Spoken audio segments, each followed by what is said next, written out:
Alhamdulillahi wa kafa wa salatu wa salamu ala ibadihi alladhina astafa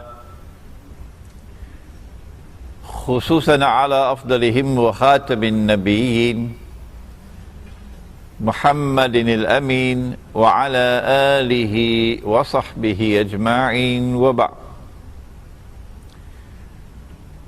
Brother Chairman, respected members of the management committee, and brothers and sisters, Assalamu alaikum wa rahmatullahi wa barakatuh.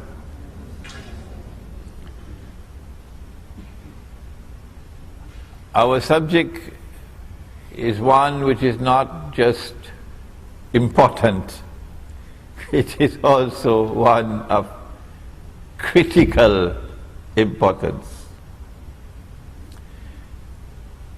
There are those who consider their supreme objective in life and their supreme loyalty to be holding on to their job and getting their promotion.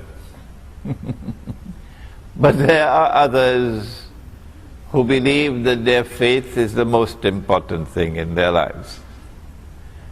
And such people would want to sacrifice whatever they have to sacrifice in order to preserve their faith. We live in a world today where Allah subhanahu wa ta'ala is now testing us. And He is testing us with the greatest tests and trials ever in history. No people ever before, no people had to face the tests and trials that we now face. These tests and trials are of such a nature that reason alone, the rational faculty, the capacity to think, is not enough. No. We have to be a people who see with two eyes in order to be able to see and recognize the world today. But most people see with only one eye. They see with only the external eye. They are internally blind. They may have a PhD from MIT, but yet they are internally blind. The heart can see, but they don't teach that at universities now. The heart can see what these eyes cannot see. The heart can penetrate beyond the external appearance to reach the internal reality of things. But that would be possible only when there is faith in the heart. And when there is faith or iman in the heart, then Allah puts into the heart nur. You cannot buy that nur in the stock market. It's not on sale. The government of Malaysia cannot give you that nur. No. Only Allah gives that nur.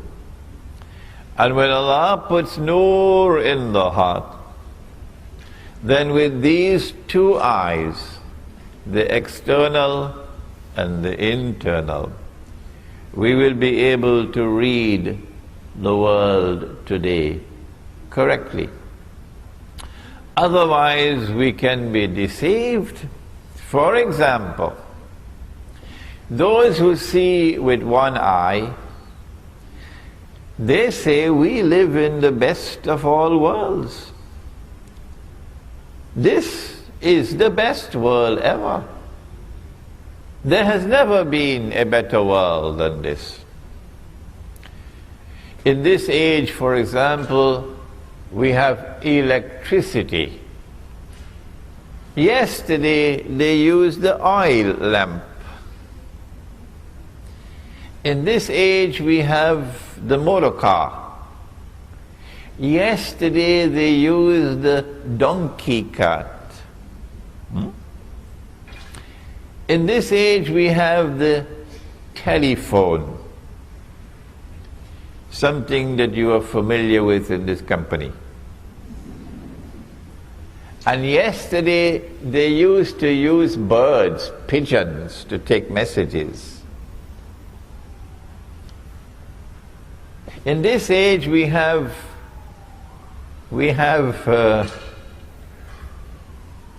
the toilets in the home, because we have sewage systems.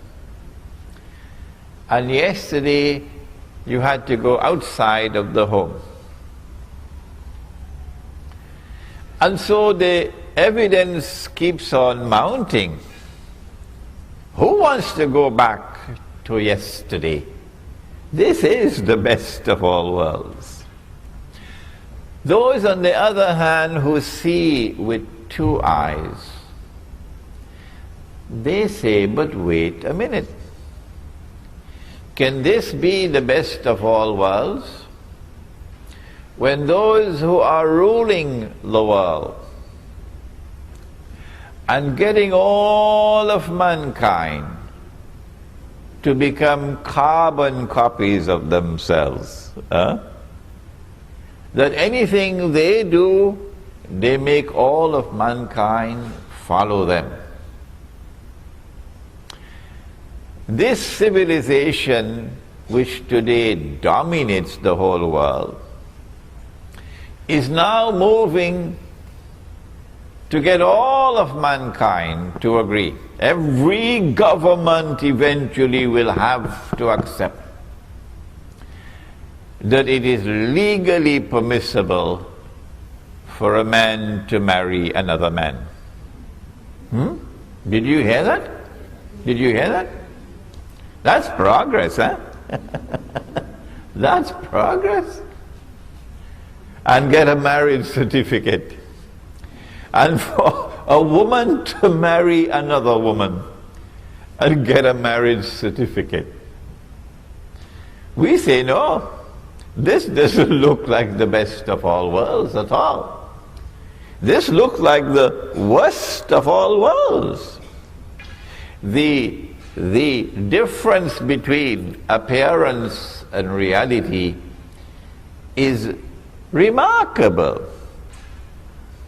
Yesterday we lived in a world in which, yes, there were people who were rich and there were others who were poor, of course, but we never knew an economy, no, not ever in history, in which the rich were permanently rich, and in which the poor were imprisoned in permanent poverty and destitution. This is the first time in human history. We say this is not progress. We always used money all through history. And the money that we used was money which had its value inside the money. So it was money with intrinsic value. So if somebody wanted to rob you, they had to come at you and take the money from you. by fighting you. Huh? That's the only way they could take your money. But now we live in a world in which they can rob us, take away our wealth, without ever having to put their hands in our pockets. Yes? And they have reduced Indonesia today to slavery. And they have reduced Bangladesh to slavery. And Egypt to slavery. It is not by accident that Indonesia is so poor today. If you believe that Indonesia is poor because the Indonesians don't work, then you should buy a one-way ticket to the moon and go and stay there. You don't belong to here. No. There is a monetary system in the world today, and I know that subject because I have studied international monetary economics at 2 universities. I know the subject. We have a system of money in the world today which is being used to rip off mankind, as a consequence of which one part of the world today is in slavery and another part of the world are the slave masters. Welcome, brothers and sisters, sons and daughters, to our subject of signs of the last day. No one knows when the world is going to end. Not even your CEO of this company. Nobody knows. When the world comes to an end, it will happen suddenly.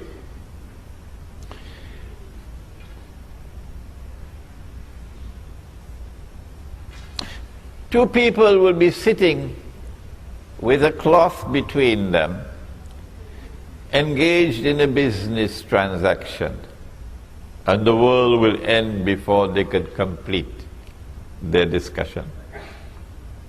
A man would take his horse for water, and the world will end before the horse can drink the water. Someone will take a seed of durian to eat the durian. My wife loves durian, she's somewhere in the back there.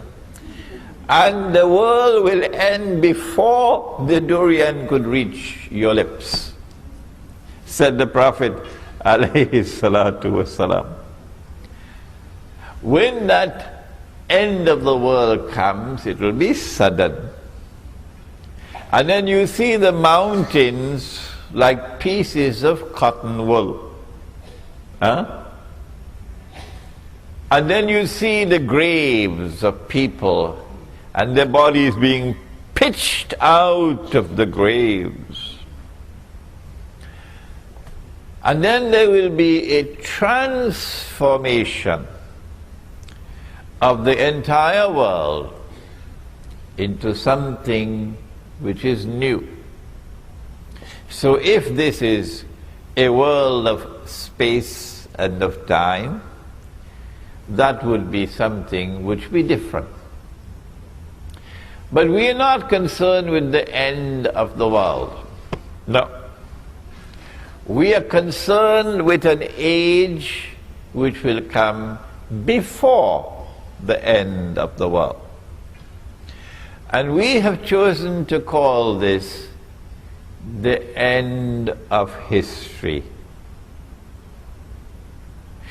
That in this end of history, truth must triumph over all rivals.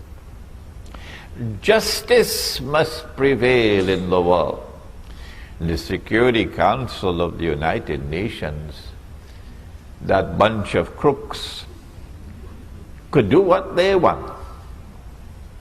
Governments could stamp their feet and jump however they want.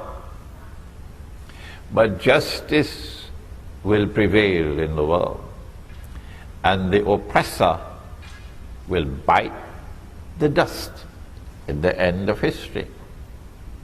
This is there in the Quran, where Allah says, فَأَعُوذُ بِاللَّهِ مِنَ الشَّيْطَانِ الرَّجِيمِ هُوَ الَّذِي أَرْسَلَ رَسُولَهُ بِالْهُدَى وَدِينِ الْحَقِّ. He it is who has sent his messenger with guidance. This is guidance, not the stuff you get in the New Straits Times. This is guidance, the Quran. And the religion of truth, لِيُظْهِرَهُ عَلَى الدِّينِ كُلِّهِ, that this religion of truth might prevail over all rivals. History cannot end without this taking place. However, there is going to be an age which will precede that end of history, culminate with that end of history. And it is called, and you are familiar with this term in Malaysia, it is called Akhirul Zaman. But for some strange reason, I don't know why you say Akhirul Zaman. Tell me why. It's Akhirul Zaman. And ilmu Akhirul Zaman in the English language is called Islamic, now don't be afraid, it's a big word now, it's called Islamic eschatology. I told you it's a big word. It is ilmu Akhirul Zaman. When Akhirul Zaman comes, then you're going to face the greatest of all tests and trials. And nearly all of mankind are going to fail. Very few will pass this test. And all those who fail will go into the hellfire, Jahannam. But Allah's Messenger said that there will be some signs by which you can recognize that you are living in Akhirul Zaman. And that is the topic of our lecture this afternoon. Nabi Muhammad alayhi salatu wasalam had performed the Hajj,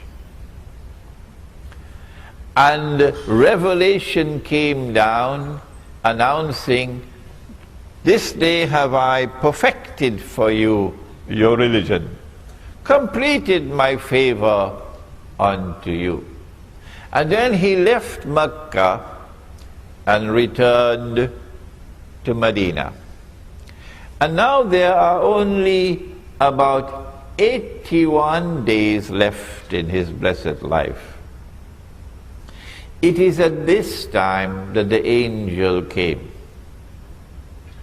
The angel came in the form of a human being. The angel came into the masjid, Jibreel alayhi salam. And the angel asked 5 questions. And of course, you're all familiar with the 5 questions. What is Islam? What is Iman? What is Ihsan? When will the last hour come? And what are the signs of the last hour? He gave 2 signs, and I want to share them with you today. The first one, very easy to recognize. You just take a taxi and tell him, I want to go to KLCC. And you'll see it. He said that you will find the naked, barefooted shepherds, people who take care of goats and sheep. You will find the naked, barefooted shepherds competing with each other in the construction of tall buildings. In other words, you have to be blind not to see that you are living in Akhirul Zaman. If you do not have tall buildings in your city, you are considered to be backward. And so in Akhirul Zaman, mankind will measure progress, the height of buildings. The taller the building, the more have we progressed as a society. And people who think that way and are proud of their tall buildings, Nabi Muhammad is saying to them that you have the brains, you have the intellectual acumen of naked, barefooted shepherds, which is polite language. I could use harsher language than that. All around the world today, the skyscrapers of Manhattan are being replicated.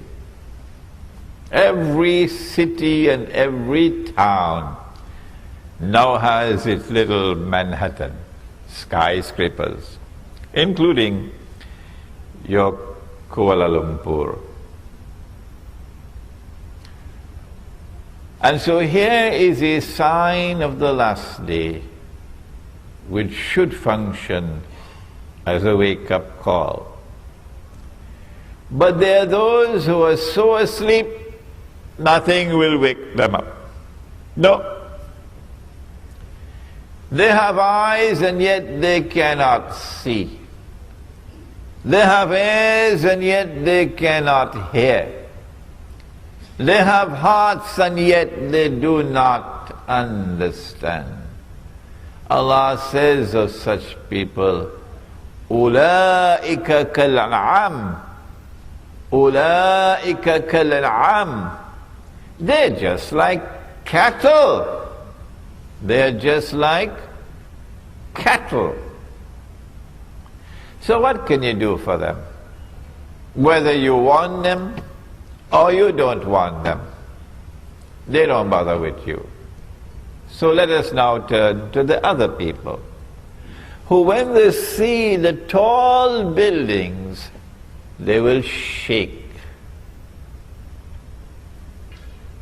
They will shiver. They will say, this is what Nabi Muhammad alayhi salatu wasalam talked about, and I'm seeing it with my eyes. I now live in the most dangerous of all worlds. But he spoke about a second sign as well. He said that a slave woman, so in Akhirul Zaman, there's going to be slavery. We don't have slavery behind us alone. We have slavery in front of us. In Akhirul Zaman, there's going to be slavery. He said a slave woman will give birth to her mistress. We don't have the time today to explain this hadith, but we've done it in one of our previous lectures, and I have a very dear friend now. I must introduce you to my friend My friend is called YouTube. And this friend of mine broadcasts my lectures, sometimes within hours of my giving the lecture. Right here you see him sitting there. And then in France they can sit down and listen to the lecture. And now in France they're asking for French subtitles. So you will find on YouTube a lecture in which I've explained this subject. An Islamic response to Dajjal's modern Western feminist revolution. But the slavery of which the Prophet spoke, alayhi salatu wasalam, is already here. And it is here because of something called riba. Riba is not only borrowing and lending money on interest, but riba is also every rip-off. And of course, the biggest rip-off to have ever occurred in human history is the one involving bogus, fraudulent, and haram paper money. And the money which is coming now, because paper money is on its way out, the US dollar, when last I heard about it, is in a special part of a hospital called ICU. You heard about ICU? In fact, I believe the US dollar is already dead, but they have a life support machine keeping it alive.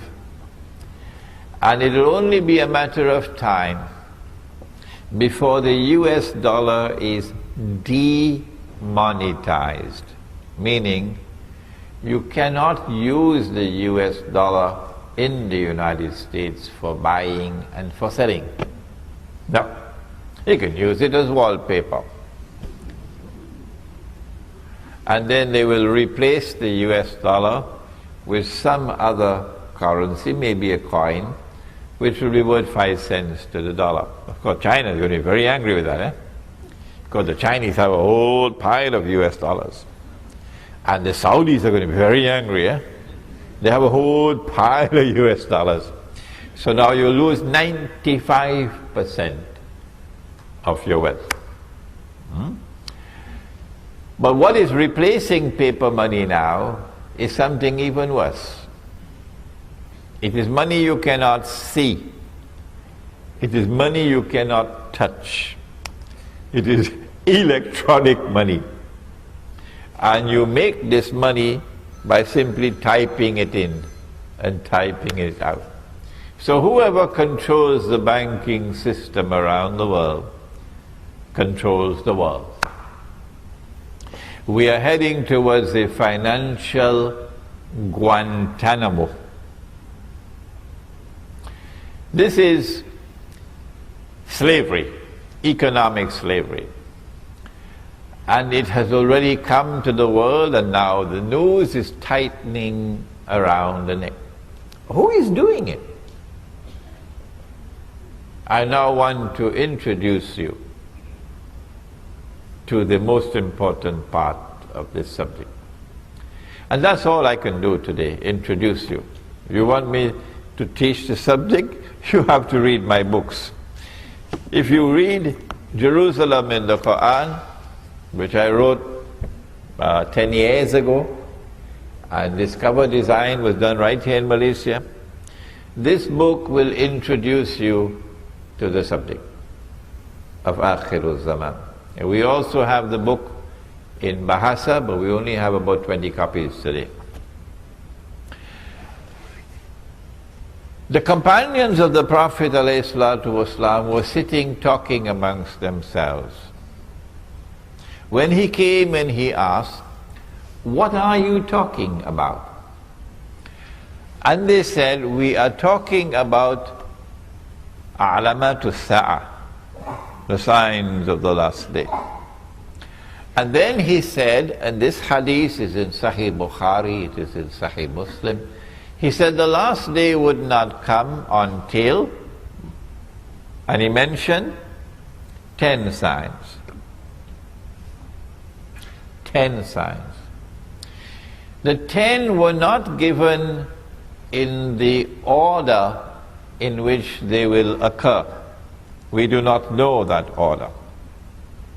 So we're giving you the 10 in a random way. Number 1, Dajjal. Number 2, Ya'juj and Ma'juj, or Gog and Magog. And this is the last book that I have written, an Islamic view of Gog and Magog in the modern world. Number 3, the return of the son of Mary, Nabi Isa alayhi salam. Number 4, Dukhan, smoke. It is my opinion, and you must never accept my opinion, never, until you are convinced that it is correct. It is my opinion that this Dukhan is probably about 20 or 25 years away from now. When the clash of Gog and Magog will take place, it will be nuclear war, with thousands of nuclear weapons being used. On the one side you'll have Russia and her allies, and on the other side you have America and her allies. The Gog and Magog clash will take place, with all these thousands of nuclear weapons being used. And it is, you know, a nuclear bomb produces a mushroom cloud. So can you imagine what's going to happen when thousands of nuclear weapons are used? There is a verse in the Quran which relates to this. In Surah Al-Isra, which is also known as Surah Bani Israel. I think that my lecture is a little bit boring because some people are falling asleep.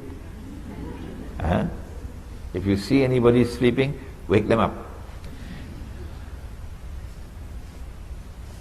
Allah subhanahu wa ta'ala says, listen to the verse, بَعْدَ أَعُوذُ بِاللَّهِ مِنَ الشَّيْطَانِ الرَّجِيمِ وَإِن مِّن قَرْيَةٍ إِلَّا نَحْنُ مُهْلِكُوهَا قَبْلَ يَوْمِ الْقِيَامَةِ أَوْ مُعَذِّبُوهَا عَذَابًا شَدِيدًا كَانَ ذَلِكَ فِي الْكِتَابِ مَسْطُورًا. And not a single town or city will escape. Allah is going to destroy every town and every city. And those which escape destruction will be punished with terrible punishment.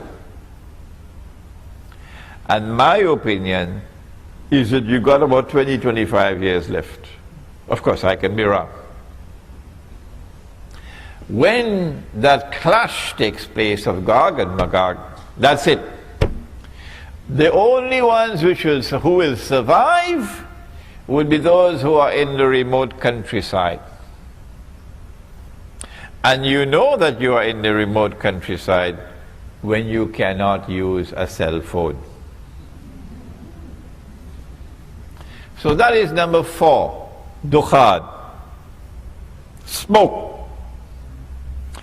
Number 5, Dabbatul Ard, a beast or a creature of the Ard. Ard can mean earth, Ard can mean the material universe, Ard can mean land, Ard can mean territory. In the context in which this appears, my opinion is that it refers to Al-Ardul Muqaddasa, the Holy Land. That a beast will appear in the Holy Land. The Quran tells us about that beast. And you know, the punctuation in the Quran did not come from Allah. No. The Prophet ﷺ would would recite the ayah and the scribes would write it down. But when they wrote it down, they didn't put in punctuation. So this is one word which can have two possible meanings. That the beast would tukallimuhum, speak to them, or taklimuhum, wound them. My understanding is the second meaning is more appropriate. And so I have come to the conclusion that this state of Israel today is the beast of the earth. But Allah knows best. Number 6, that the sun would rise from the west. My methodology of study is that the Quran is the only supreme authentic authority in Islam. And no hadith has absolute authenticity. And therefore the Quran sits in judgment over the hadith. Hadith cannot change the Quran. No.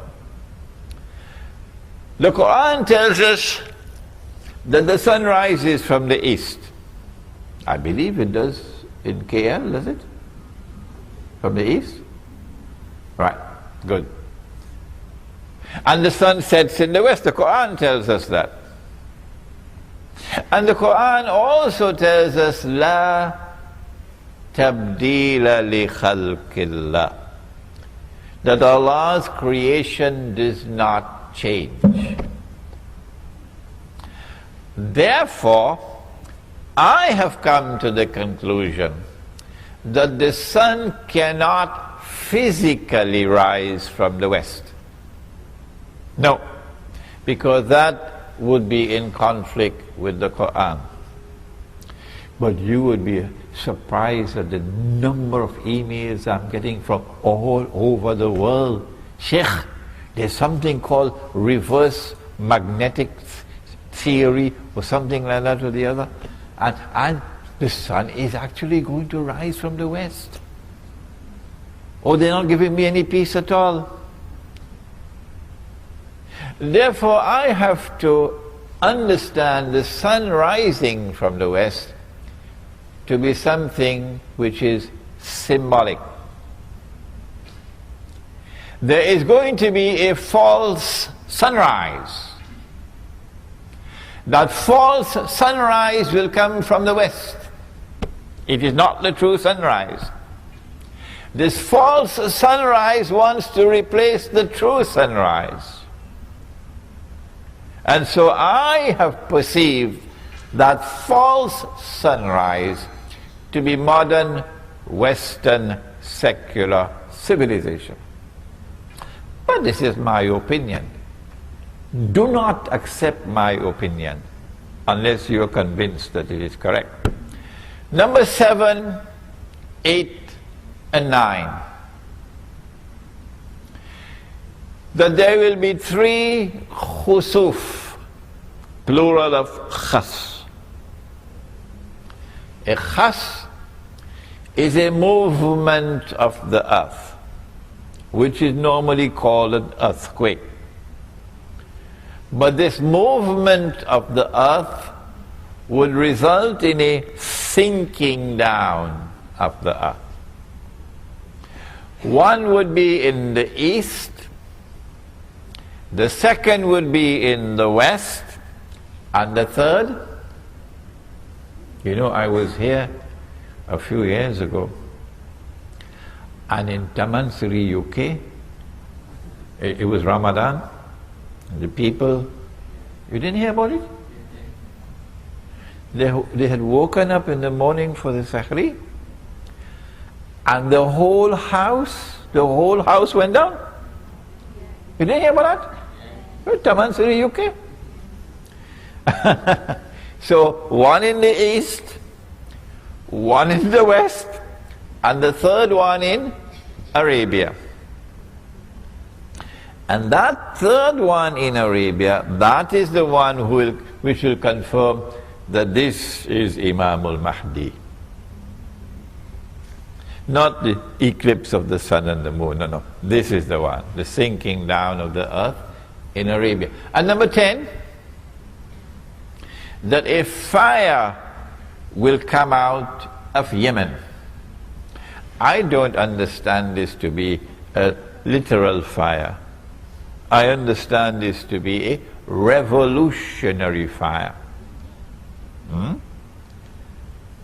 You remember 1990?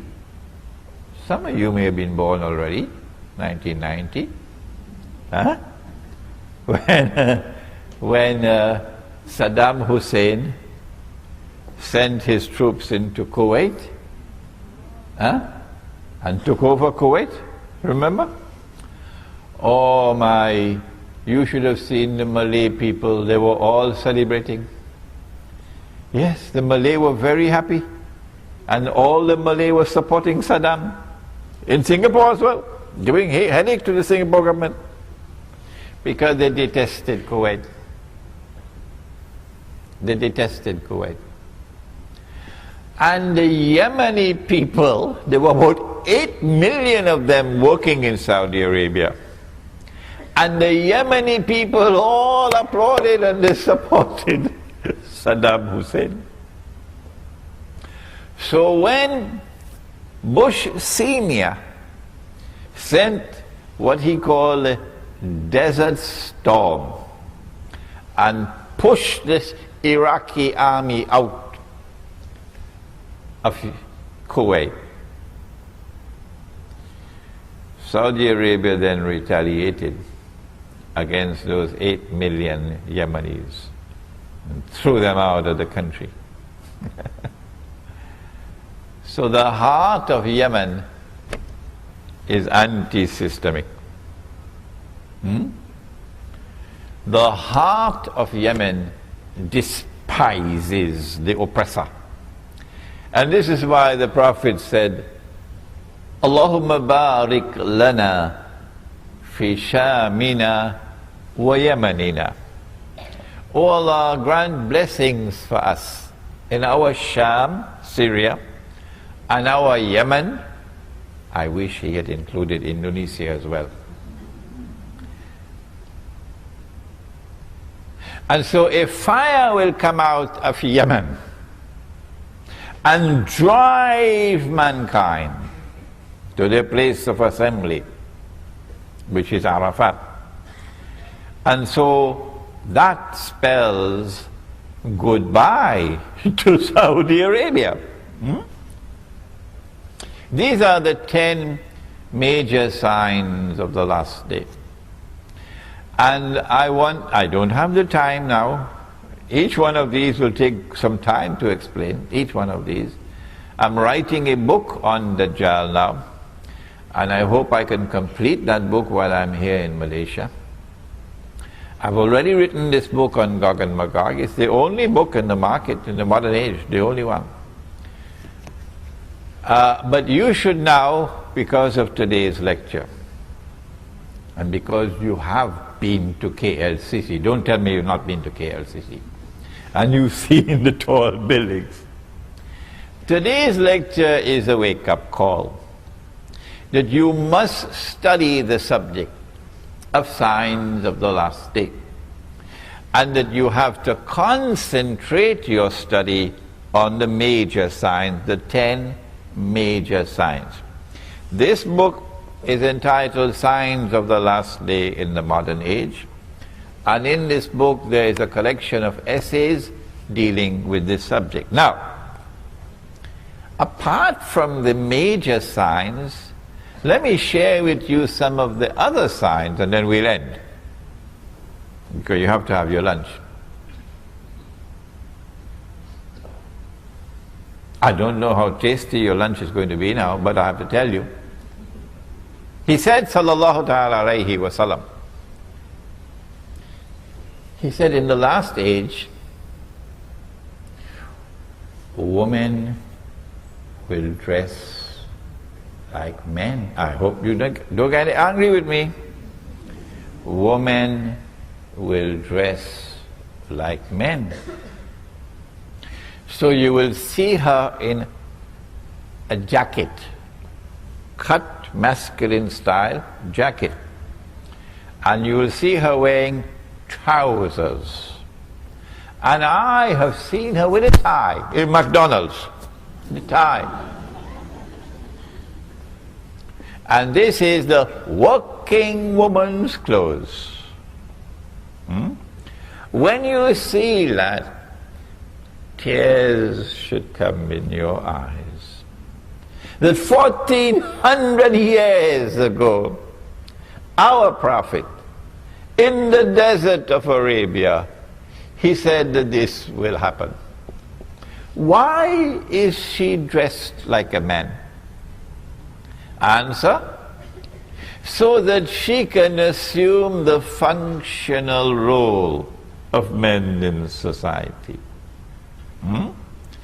So now she gets dressed and goes to work and faces the morning traffic, and she works all day, and then she comes back home in the evening with her briefcase.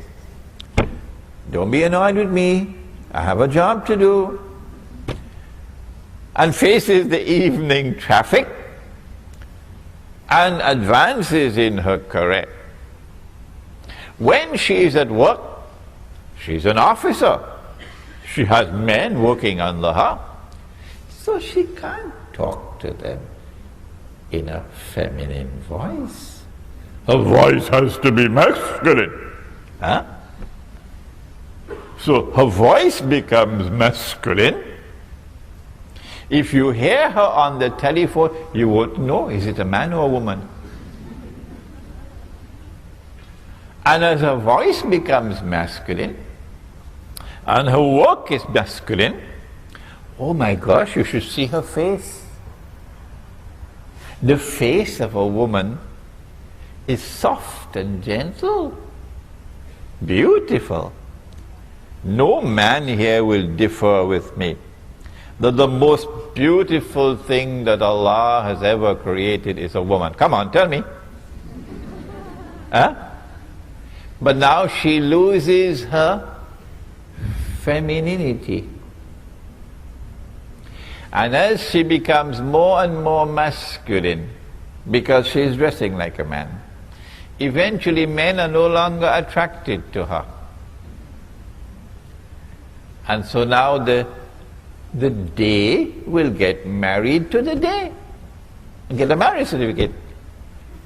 And the night will marry the night and get a marriage certificate. He said it 1400 years ago. Now when she goes to work, morning to evening, plenty traffic in KL, who's going to take care of the children? And that's the problem, because if you don't have any children, he's going to look for another woman. Yeah, if you don't have any children, you're going to look for another woman. So, who is going to take care of the children? Answer: oh, put the children in a daycare center. So I went to the daycare center. I spoke to the baby, only 6 weeks old, and a miracle occurred and the baby spoke to me. And I asked the baby, baby, do you prefer the daycare center or mommy? And the baby said, prefer mommy. Oh, I see. So mommy is violating your right as a baby, and mommy is neglecting you. Well, the consequences of an evil deed is an evil result. So when the baby grows up, guess what the baby does with mommy? They put mama in a junkyard of human beings. You know junkyard? When the motor car can't roll anymore, you put the motor car in a junkyard. So this is a nursing home for old people. So I went there and I saw her on a rocking chair. I said, Mama, can you hear me?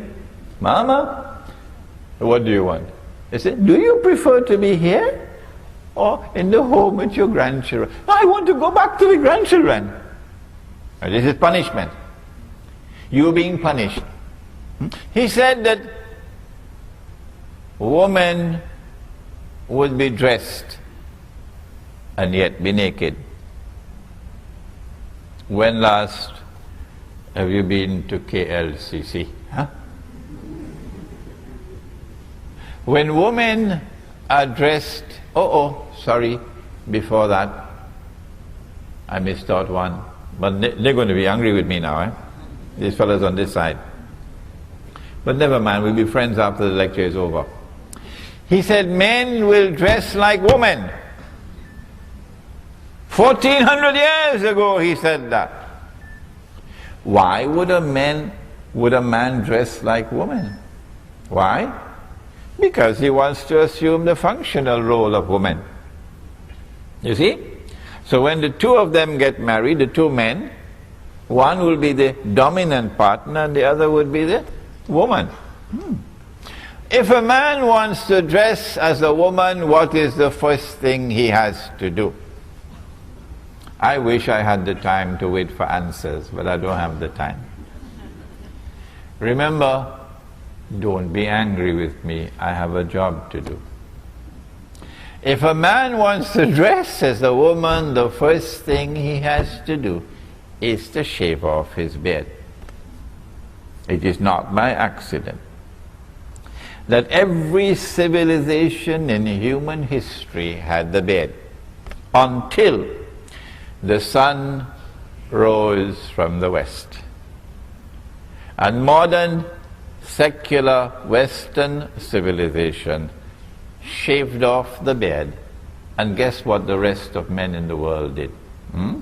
So if he wants to marry you, tell him, put on his beard first. Grow your beard first, otherwise no marriage.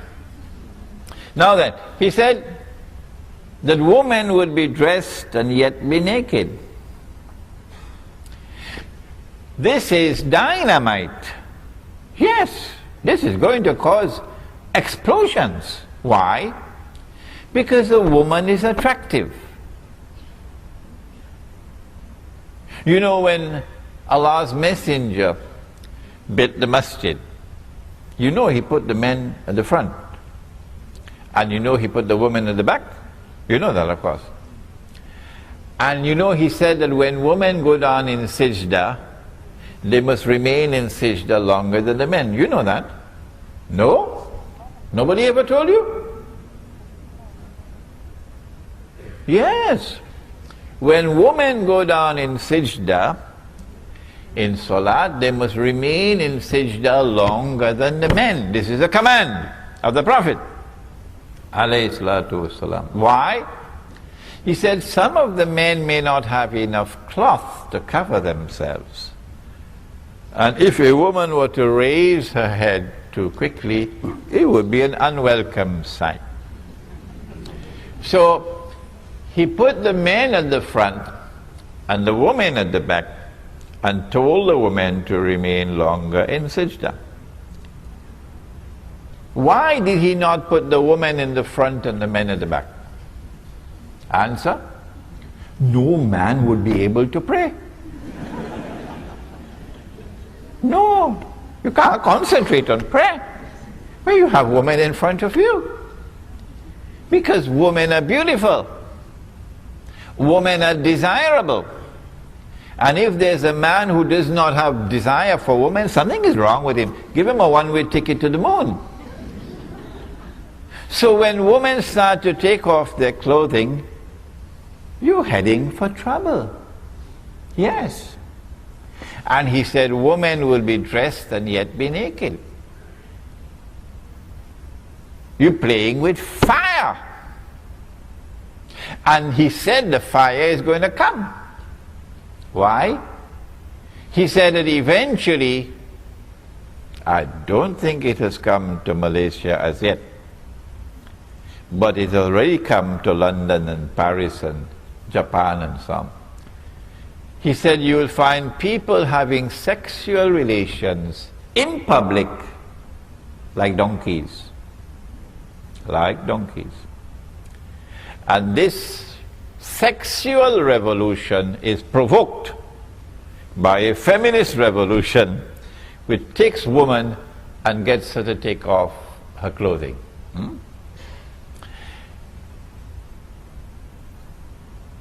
I could go on for another 1 hour or more, giving you sign after sign of what he spoke about, the last stage. But I think I want to now conclude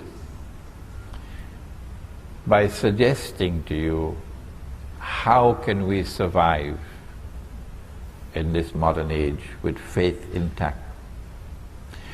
When you have studied the subject, then you can argue with me. Yes, but when you've not studied the subject, don't argue with me. Now, having studied the subject, and I am today, by Allah's kindness and grace, one of the people in the world of Islam who is teaching the subject of Islamic eschatology. Having studied the subject, I have come to the conclusion that you cannot escape shirk, you call it shirk, while living in society. And this is the one sin that Allah will not forgive. No. You cannot escape riba while living in the modern world. No. And Allah declares war in the Quran. And the Prophet ﷺ has cursed all four. And he has said that they are all equally guilty. The one who takes riba, the one who gives riba, the one who records the transaction, and the two witnesses, they're all equally guilty. And if you have the curse of the Prophet upon you, you're entering into the hellfire. I have come to the conclusion after studying the subject of riba, and incidentally there's a flyer at the back for a conference taking place in KL, in PWTC on July 26th and 27th that you might want to attend. I am one of the speakers on riba, responding to riba.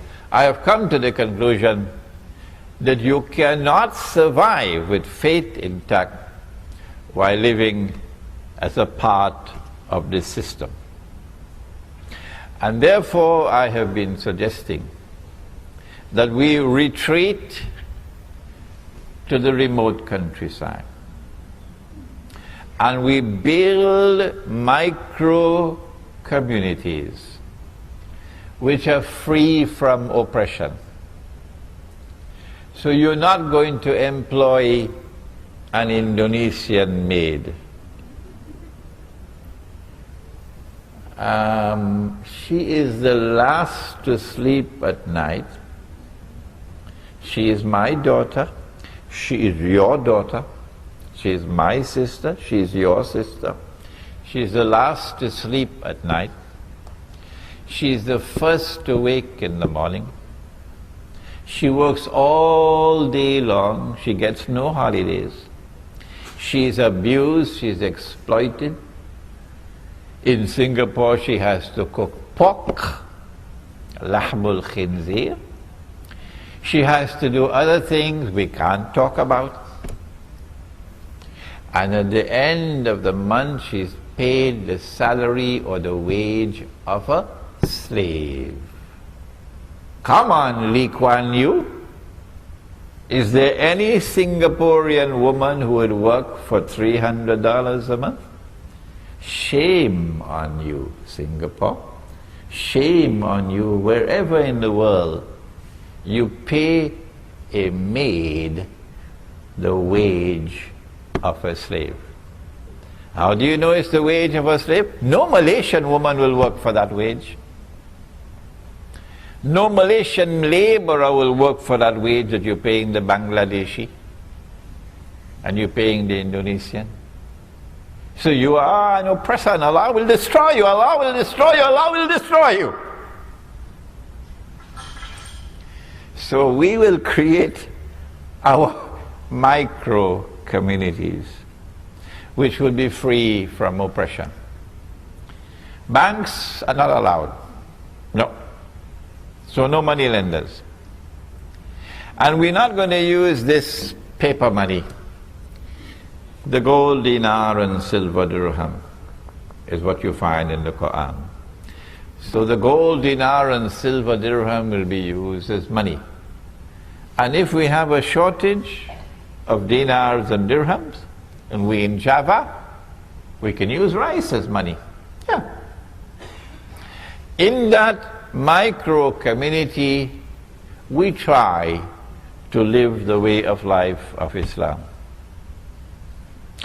And if they come after us with the armed forces and the police in that remote community, then, said the Prophet sallallahu ta'ala alayhi wasallam, and how prophetic were his words, and how few there are who listen to the Prophet alayhi salatu wasallam. And he said, the time will come when a man, in order to preserve his faith, would have to flee to the mountainsides where rain falls and take with him some sheep and goats.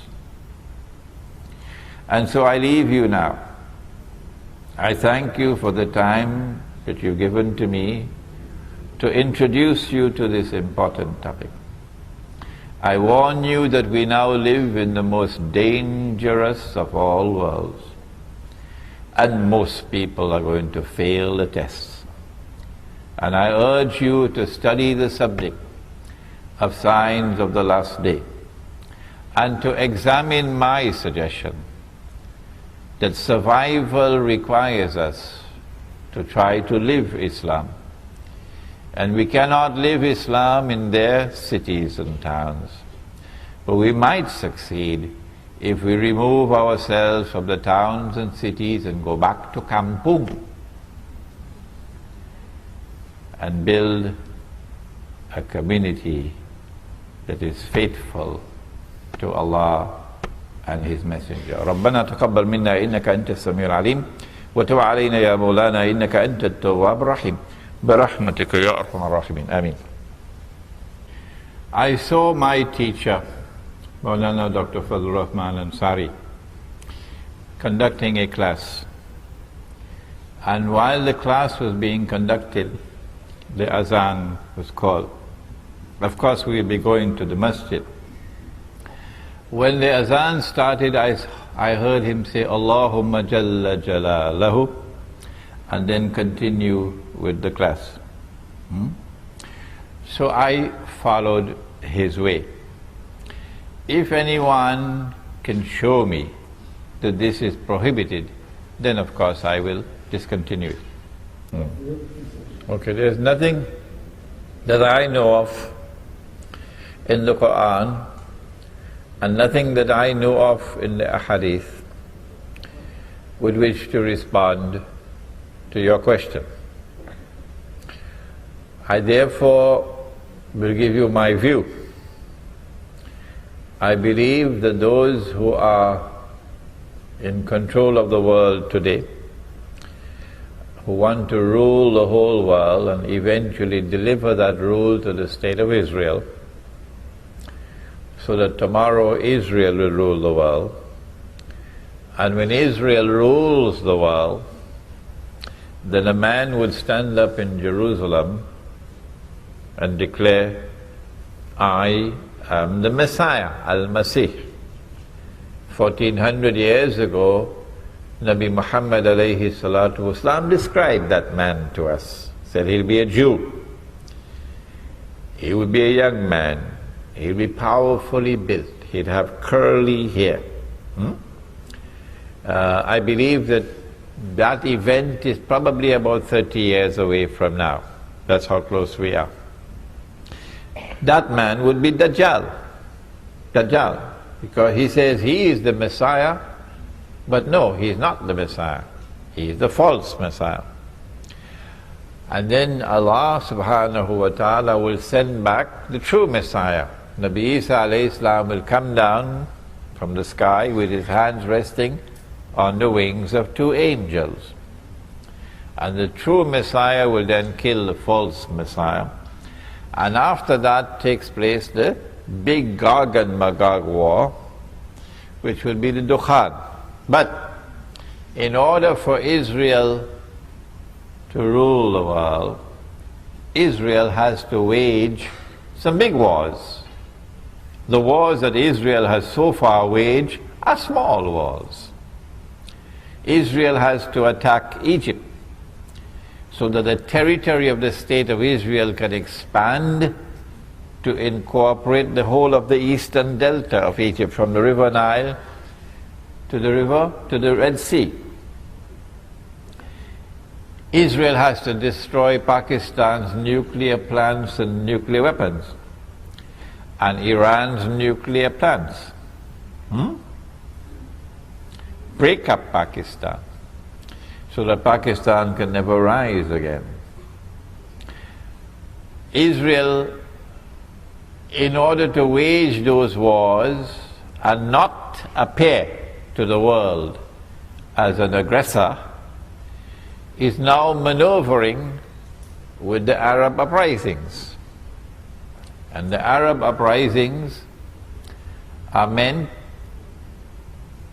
to lead to Islamic governments in Egypt, Islamic governments in Yemen, in Syria, so that Israel can claim that the Arabs are now threatening Israel, preparing to destroy Israel, and that Islam is rising as a menace to the world. And then Israel will be able to wage her wars and say, we were only defending ourselves. We were saving mankind from Islam. It is possible that all of the drum beating concerning 2012 is because they want to use 2012 for starting those big wars. So that in 2012, I can be wrong of course, in 2012 you will witness the attack on Pakistan to destroy the nuclear plants and nuclear weapons. I'll be surprised if it does not take place by 2012. And the attack on Egypt, etc. Because mankind is being prepared for it, so let's not disappoint them. There is a hadith which has been universally accepted all through our 1400 years of our history. There's only be a very, very, very, very insignificant number of scholars who have questioned this hadith. The overwhelming majority for 1400 years have accepted the hadith. That when you see the black flags coming from the direction of Khurasan, go and join that army. Even if you have to crawl over ice. There's two hadiths I'm joining now. Two. Go and join that army, even if you have to crawl over ice. Because no one will be able to stop that army until it reaches Jerusalem. Apart from my comment concerning the authenticity of the hadith, and that is that it has been universally accepted, except by a very few, it appears to me that this army will be able to successfully march to Jerusalem only after Gog and Magog have destroyed themselves with that nuclear warfare. When that nuclear warfare takes place, if we have any scholars of physics and so on here, you can help me. But I have a suspicion. I'm not a scholar of physics.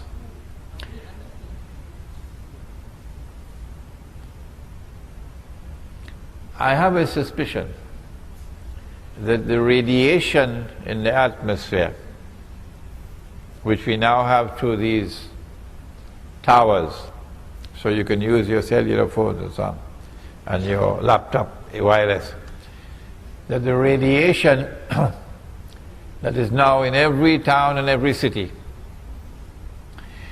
will function as an agent when the nuclear explosions take place, would function as a conductor to incinerate everybody. This is a hypothesis. I want a specialist to examine this hypothesis, because I want to get out of range of that. I want to get out of range of that radiation. The army would march after that Gog and Magog war takes place. And since you will not be able to use any cruise missiles and electronic weapons, it's going to be horses once again. I expect that army to march in about 30 years from now. But it's already begun its march because it's fighting back in Afghanistan. Khorasan, the heart of Khorasan is Afghanistan. But let me make one more comment. The Prophet said, alayhi salatu wasalam, that among the signs of the last day is that, listen carefully, one man would have to maintain 50 women. Please tell them he didn't say one man will have to marry 50 women. No, one man will have to maintain 50 women. 1400 years ago he said that. And I believe that is around the corner. The fulfillment of this hadith is around the corner. I believe that this hadith is telling us that there is going to be a calamitous decline in the birth of baby boys.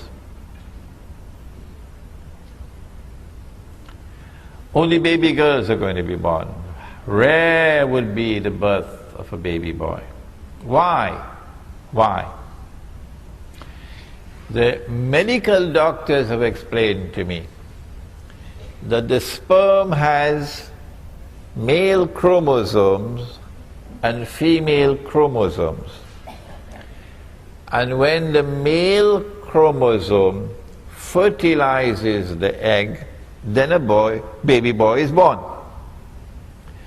But when the male chromosome does not fertilize the egg, then the default is a baby girl. The radiation from cellular phone towers, from laptop computers, the radiation, he said, is damaging.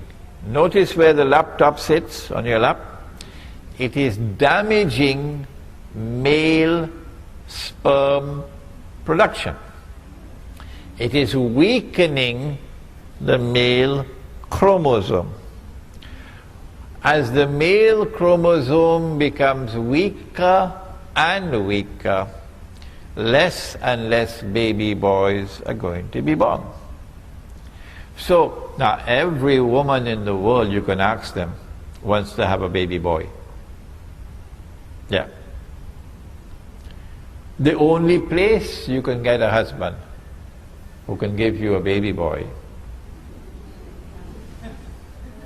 is our village. Because when our baby boys are born in our village, our baby boys are kept away from that radiation. Our baby boys are fed with natural food, not GM food. So the baby boy who grows up in the village is the prize that every woman in the world will want to have as a husband. Okay?